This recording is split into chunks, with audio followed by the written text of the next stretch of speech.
events, and issues shaping our community. This is Comcast Newsmakers. Every day we follow the track of a huge mass of oil floating in the Gulf of Mexico, but it's uncertain where all this crude will end up and how it'll be contained. There are also theories. We've all heard that a loop current may transport the oil to the Keys and the east coast of Florida. Dr. Robert Cowen is the Associate Dean of Research at the University of Miami School of Marine and Atmospheric Science, and here's to hopefully give us some of the facts. Thanks very much for joining us. I guess the first question everybody has in their mind is, can this be stopped at all? We can hopefully stop the oil coming out of that pipe and hopefully do that very soon. But the scope of the spread of oil right now is so massive, we're not going to stop it and contain it, but we hopefully can put barriers where there's really critical habitat, and we can try to skim as much as it can, but there's water and oil at depth we just don't know how to deal with at the moment.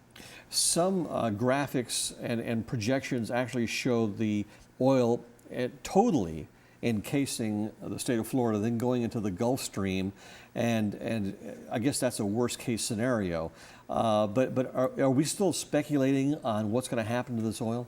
Well, there's no doubt that the mechanisms there through the loop current are bringing some of that oil down around the southern part of Florida and then up along the coast. And a lot of different physical and wind and climate type of events can affect where that oil might eventually come in, how much of it may actually sink down to the bottom, and we may not see it, at least not in the surface areas.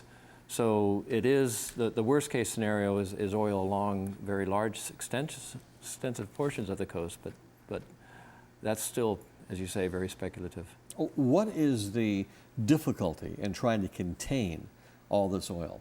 Well, what we see right now is what's at the surface. There's a lot of oil at depth that is, in many cases, we are still trying to map it, but the surface, it changes, it evaporates, it turns into a very thin film, and even if you start getting any wind, it starts mixing into the water, and it makes it hard for the booms to stop it. So now let's talk about the dispersants. Is that worse than the oil? I mean, are we putting dispersants in there and it's making situations even worse, or is it good to actually put the dispersants in?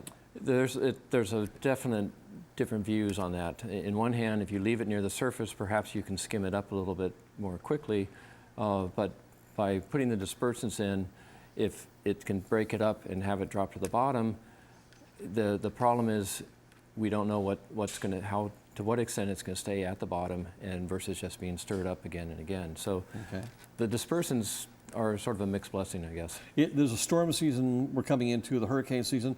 If a hurricane goes into the Gulf of Mexico and goes around that area where the oil is, what's going to happen then? It has the chance to really change. We can't predict when you get a storm, just even the path of a storm. Its effect on turning up this oil where we, at depth, could reintroduce it into the surface, into shallow water.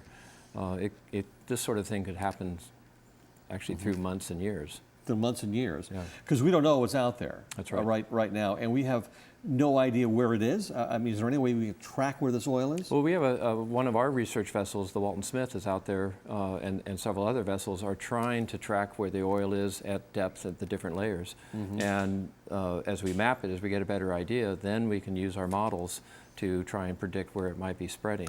We're taking a look at some of the oil that's visible to us. And as you well said, there's a lot of oil underneath at different depths that we can't see. That's right. And it's almost a hidden killer a little bit later on.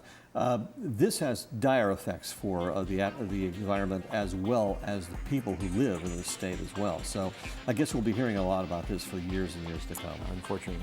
Okay, thank you. Share your thoughts about the disastrous oil spill and other events happening in your community by following us on Facebook. You can also learn what other projects we're working on by reaching our blogs on our new and improved website. I'm Spiro Canton. Thanks for joining us.